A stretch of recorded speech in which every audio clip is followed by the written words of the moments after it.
There's an old saw about if you don't have any concern with your history, and by extension your prehistory, you don't have a history or a prehistory. If you don't have one of those, you don't have a present, and if you don't have a present, you don't have a future. I've always been fascinated by what's underneath the ground. No one really considers what we walk over every day. What's beneath a parking lot, or a sidewalk, or even a building? We walk over history every day without even realizing it. It's just below your feet.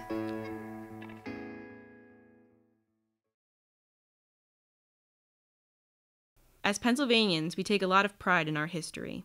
We strive to preserve the symbols of our nation's beginnings, of our fights for freedom, and even of our everyday life. But are we missing something? Are we truly preserving all of Pennsylvania's past, or are we only preserving what's above the ground? We forget that a large portion of Pennsylvania's past still lies unseen, beneath the ground, waiting to be discovered. In order to preserve the unseen past, archaeology must be conducted. However, in Pennsylvania, there is a unique law interfering with archaeology called PA Act 70. Act 70 is a 1995 amendment to the Pennsylvania State History Code. It required that the Commonwealth be responsible for archaeology resulting from state-permitted projects. It shifted the physical and financial burden of archaeological reconnaissance from the private sector to the government. In the 10-plus years since the passage of Act 70, no study has been conducted about the law's impact on archaeology. My name is Stephanie Bowen, and I'm an archaeology student. With my friend and camerawoman, Sarah Griggs, I have decided to set out across Pennsylvania to find out what exactly Act 70 is and how it has impacted archaeology in the Commonwealth. Before we overwhelm you with legal jargon and bureaucratic acronyms, let's start with the basics. What is Cultural Resource Management, or CRM? Dr. Paul Raber, a CRM archaeologist at the firm Heberling Associates, defines CRM. Cultural resource management involves the protection of archaeological and historical resources in response to federal laws and regulations. Doug McLaren, the Division Chief of Archaeology and Protection in the Bureau for Historic Preservation, describes CRM as a balancing act. When most archaeologists talk about cultural resource management, what they're talking about is the legal process of considering not only archaeological sites, but other types of historic resources as well. They're talking about that legal process of balancing these heritage resources with the real world, of the balance between progress and archaeology. Dr. James Adivasio, director of the Mercyhurst Archaeological Institute, believes that CRM is meant to preserve the past for the benefit of the public. It allows the public to understand that you are but the most recent occupant of a landscape that has been lived upon, depending on what part of the country you're in, for a very, very long period of time, and that these people who left these remnants that we are recovering were living, breathing human beings with the same sets of problems and issues, albeit in a different context that you, the public, are facing.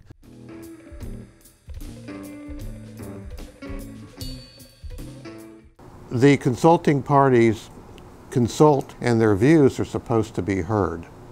They're supposed to be given the information, they're supposed to be listened to. Consulting parties can often benefit a project because often they have knowledge about the resources that the rest of us don't have. Cultural resource management is the primary form of archaeology in Pennsylvania. CRM archaeology is performed to comply with federal law and state law. The National Historic Preservation Act, and there are enabling regulations. And they lay out a process whereby people who use federal money or who receive federal permits are required to consider the effects of their actions on archaeological sites, important historic sites. The National Historic Preservation Act, specifically Section 106, mandates that there be a process for evaluating cultural resources affected by federally permitted projects. Doug McLaren describes the federal process. As far as Section 106 is concerned, it's pretty much conducted the same in all states nowadays. There is a federally mandated process, and it's essentially, in essence, it's the same thing. In our office, every day we get materials in for projects that we have to review and comment on for their effects on archaeological and historic resources. So phase one is actually going out and seeking archaeological sites, finding out there are archaeological sites. After the sites are found, phase 2 is significance evaluation. So it'll involve more excavation, more testing for determining the effects on the project. Is it going to be an adverse effect? If the effect is adverse on a National Register eligible or listed site or building, you have to either avoid or minimize or mitigate. In a lot of cases, the resource can't be avoided. Some cases, it can't even be, the effect can't even be minimized, and so you go to a mitigation. The excavation is followed by a detailed analysis and a technical report, and more so by public outreach.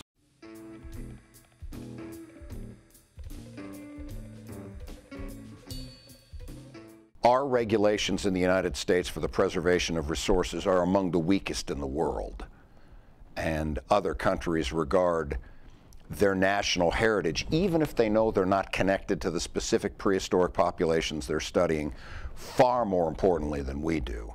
We have one of the most callous treatments of archaeological sites of any so-called developed nation on the planet. The state laws involved in CRM are the State History Code and its amendment, Act 70. Article 1, Section 27 of the Pennsylvania Constitution states, "The people have a right to clean air, pure water, and to the preservation of the natural, scenic, historic, and aesthetic values of the environment. Pennsylvania's public natural resources are the common property of all the people, including generations yet to come. As trustees of these resources, the Commonwealth shall conserve and maintain them for the benefit of all the people."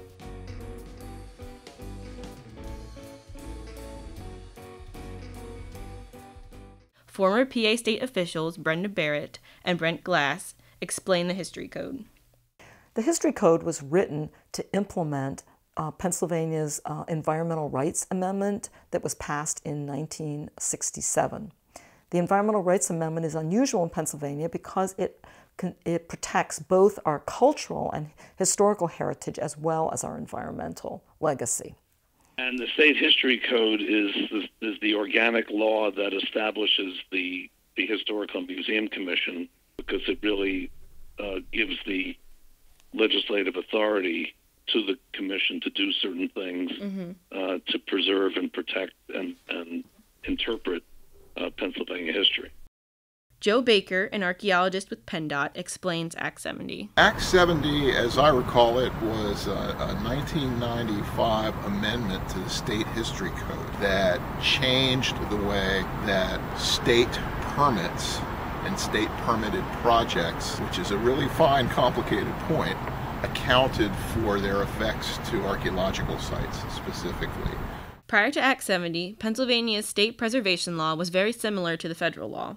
Developers, construction companies, or state agencies applying for state permits who plan to destroy or impact cultural resources were required to do an archaeological evaluation. For instance, we might go out initially and do a survey, and the survey would look at the entire area of the project effect and decide whether there are any potentially significant archaeological sites within that area of effect. If there are, they could either try to avoid them, or they would have to conduct additional studies to evaluate the significance of the site. So we might go back in that case and do more intensive archaeological testing. And at the end of that stage of work, we would say either the site is significant according to these criteria, or it's not significant. If excavation was necessary, the company would be required to pay to have the cultural resources excavated. This strong state process for reviewing projects resulted in a plethora of small archaeological companies specifically focused on doing state-permitted archaeology. Archaeologist Doug Mooney worked for such a firm. That was our bread and butter, really, were projects that were being done because of various state laws and requiring archaeology to be done, whether it was sewers being put in or new housing developments. That's what we worked on primarily. Act 70 did not appear out of thin air. The amendment was born out of a series of tensions and changing opinions involving archaeologists, land developers, politicians, and the public. Brent Glass describes how attitudes towards archaeology evolved over time. It was very favorable to support and to require federal agencies to conduct archaeological surveys and on many sites throughout the country. And this was, in some ways a response to the very aggressive highway building. So a lot of roads that were being constructed with federal money were cutting through some major archaeological sites. And so the Historic Preservation Program, first with the Historic Preservation Act in 1966, and then the Protection of Archaeological Sites, I forget the exact name of the bill, but that was in the early 70s. There was a growing movement to protect what we called non-renewable resources, that is, resources like water and air and soil that could not be replaced if they were damaged, or they could only be replaced at great expense. Mm-hmm. And so we defined architectural and archaeological resources as non-renewable, which meant that once you lost them, you couldn't get them back. And that was a successful argument for quite a while. But what we saw happening in the 1990s was a reaction against that philosophy.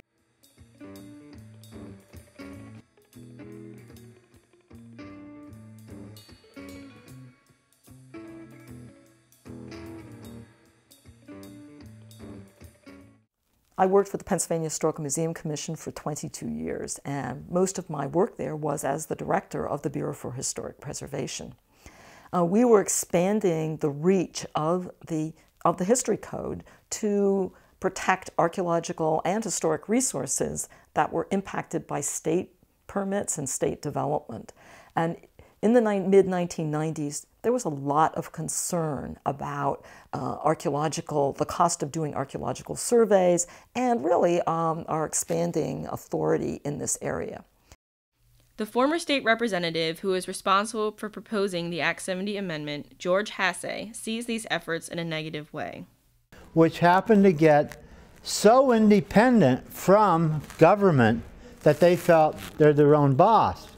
Finally got them back together because they felt their funds were being threatened now, which so many agencies fear that they're not, because sometimes agencies go astray and go wild and feel they're untouchable.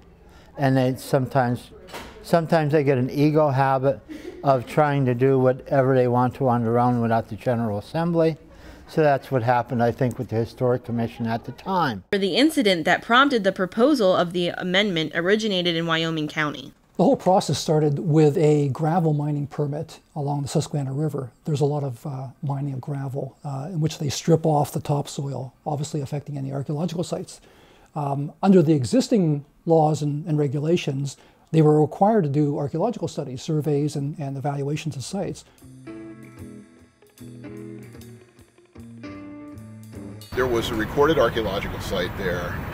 We responded to the permit request suggesting that an archaeological survey be done there. And the mine operator hired a consulting firm, and they went out and did some archaeology on the property and encountered, if I remember correctly, a Clemson Island archaeological site. That would be a late woodland archaeological site, which are pretty common along the river. But the applicant for this mining permit complained to his local representative, George Hasse, and Representative Hasse pursued that, eventually involving the Pennsylvania Home Builders Association in the process. And so there were a number of very powerful parties with an interest in changing the existing laws and regulations. Then I ran into a couple situations where there was a nursery. There's one nursery, man and a wife starting out. They were doing real well. He had his own property, selling topsoil, and then planting his shrubs and doing other work like that. And the competitors that were in the area, I guess one of them felt he couldn't get at him fairly in a business competitive fashion, so he called a government agency. he called the Pennsylvania Historic and Museum Commission and said, we think there's definitely an Indian graveyard there, and this man's digging there. So he had to stop everything. So he couldn't run his business anymore. You know, archaeology in this state, in most states, is handled almost exclusively by consultants, and the process of archaeology itself is, you know, a lot of it is done by hand. It is slow, it is time consuming, and therefore it is expensive. And he didn't come to me then. He did do the study and did the phase 1, and then he was bringing it to me as the phase 1 was being done. I said, I never really heard about this on private property. I heard about it where you're going to put a new bridge in and it's never been there, a bridge has never been there before, or you widen a highway or put a highway where a highway never was. This was already land that's been acquired for years, and now he can't operate on his own land. He did end up spending $10,000 on an alleged Indian graveyard that did stop his business, and it did help his competitors. You know, encountering that site in a reconnaissance level survey meant that the next step in the process would be to determine whether or not that site was, in the legal sense of the word, significant. Did it meet the criteria for the National Register of Historic Places? So, you know, when we reviewed whatever information came back in from that initial report, we, you know, suggested that that's the next thing that ought to happen. The mine operator didn't like the response. And these constituents would come to me and then say, you mean I have to pay this $10,000 for a phase 1 study on my own property? Why doesn't the state pay and then I'll give permission to go on my private property? What happened with this, my constituent, they wanted him to do a phase 2.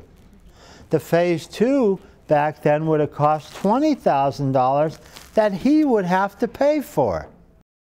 Well, before we even offered the amendment, got all these guys together, and we said to the Historic Commission, who wouldn't pay any attention to us, finally got them back together because they felt their funds were being threatened now.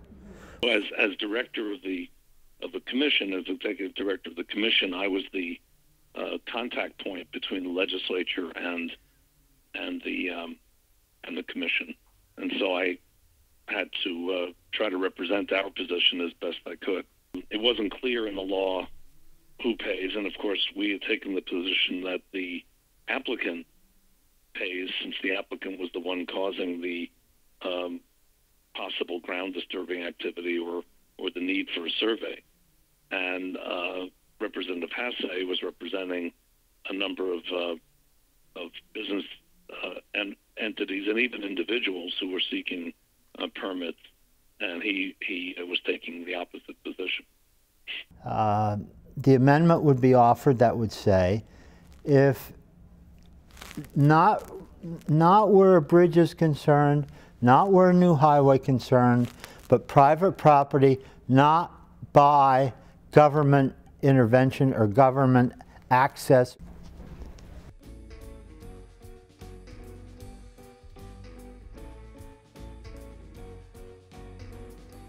However, these instances also apply to land developers who are building shopping centers, malls, or housing developments, because they also have to apply for state permits. Land development is obviously a large industry in Pennsylvania. That's a lot of state permitted archaeology that needs to be paid for by the state, specifically the Pennsylvania and Historical Museum Commission.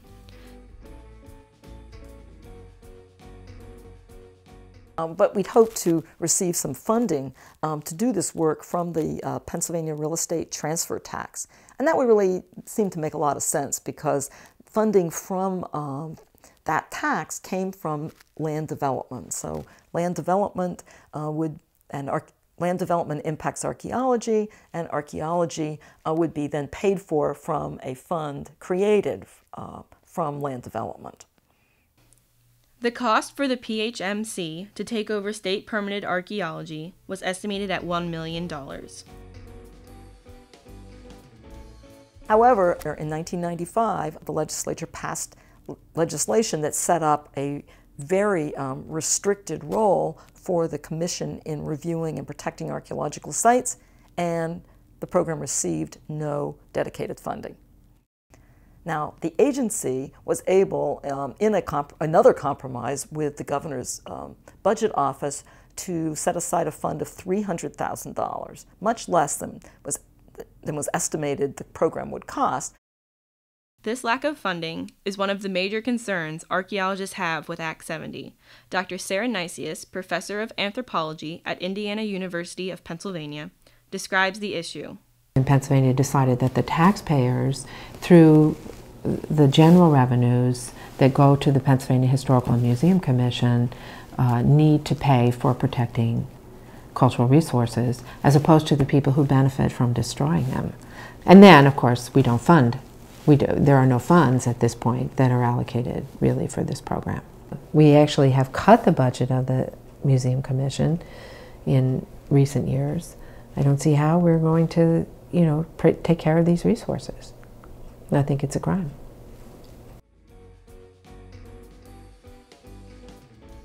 Now, not only is the funding constrained, but the amount of time, if there were any funding, to do these projects is reduced essentially to 120 days. And believe me, it's not possible in many instances to do much in that span of time, no matter how sophisticated your field equipment and your capabilities are.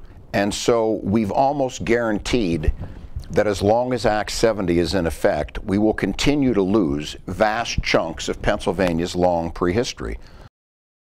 The state held a hearing where both sides could present their arguments, but the event seemed more of a formality than a place for discussion.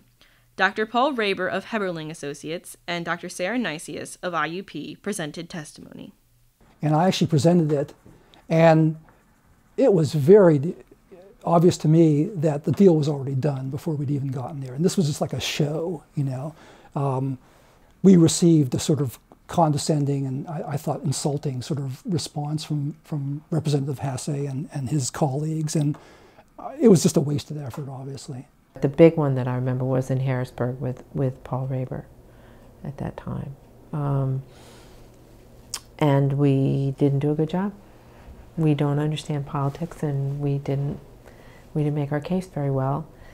And there was a very emotional topsoil company owner who talked about not sleeping at night and some things like that that really sort of dramatized the whole thing. And we looked like people going after our jobs, or trying to protect our jobs or our income.